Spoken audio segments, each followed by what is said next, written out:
ఈరోజు సంగటి చేస్తున్నాము. సంగటికి మొదలు బియ్యం ఒక గ్లాస్ వేస్తున్నాను. ఒక గ్లాస్ బియ్యం బాగా ఉడికిన తర్వాత నీళ్లు బాగా దిట్టంగా బియ్యానికి ఆ అన్నానికి ఆ నీళ్లు కరెక్ట్గా ఉండాలా.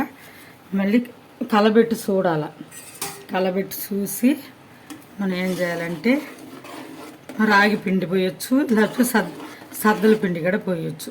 బియ్యం ఒక గ్లాస్ అంటే 1.5 గ్లాసు రాగి పిండి వేయాలి. ఇందులో నీళ్ళు ఎక్కువ ఉన్నాయి కాబట్టి కొంచెం తోడేయాలి. నీళ్ళు కొంచెం గంటితో తోడి పోసేయాలి. గంటితో తోడి పోసేయాలి.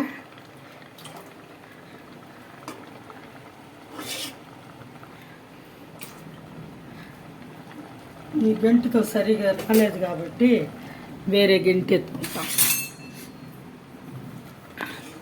చాలకపోతే మళ్ళీ ఈ వేడి నీళ్ళే పోసి మనం సంగటి కలికేయచ్చు. నా దగ్గర సంగటి కలికే తెడ్డు లేదు కాబట్టి నేను ఒక రీపర్ చెక్క ఒకటి పెట్టుకున్నాను, బాగా క్లీన్ చేసి. ఆ చెక్కని ఇప్పుడు పెడతాను. నేను పిండి పోసేసి చెక్కని పెడతాను. నీళ్ళు తోడుకుంటే బాగుంటుంది. బాగా ఎమ్ముగుండే పాత్రలో పెట్టుకోవాలా.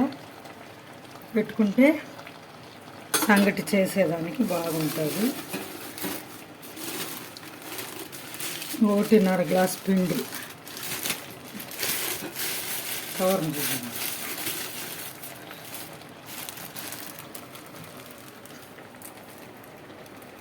పిండి పోసేసినాను.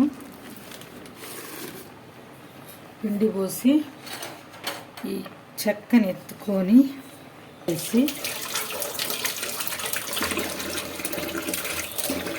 తాటి మట్టతో బాగా చివుకొని పెట్టుకున్నాము. ఇప్పుడు ఇది పెట్టున్నాము సంగటి. స్టాప్ చేయి. ఉడుకుతూ ఉండదు సంగటి. ఉడికిన తర్వాత దించుకొని దీన్ని శుభ్రంగా కెలికి ముద్దలు చేసుకుంటాం. సంగటి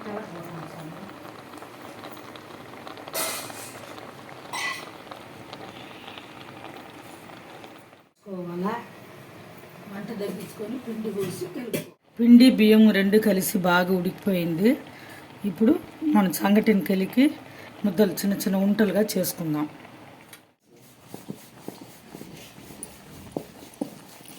సంగటి బాగా గిరగిర తిప్పాల. తిప్పి కిందకి పైకి పాత్రలో నీళ్ళు తడుపుకునేసి గంటితో ఎత్తి వేసుకొని అంతే చాలు. ముద్దలు చేసుకునింది బాగా రౌండ్ వచ్చేసింది. చక్కని వేసుకుని ఇప్పుడు తినడానికి రెడీగా ఉన్నది సంగటి, ఆకుకూర పప్పు, ఆమ్లెట్. బాగా రుచిగా ఉంటుంది. అందరూ ఇదే విధంగా చేసుకొని తినండి, ఆనందించండి.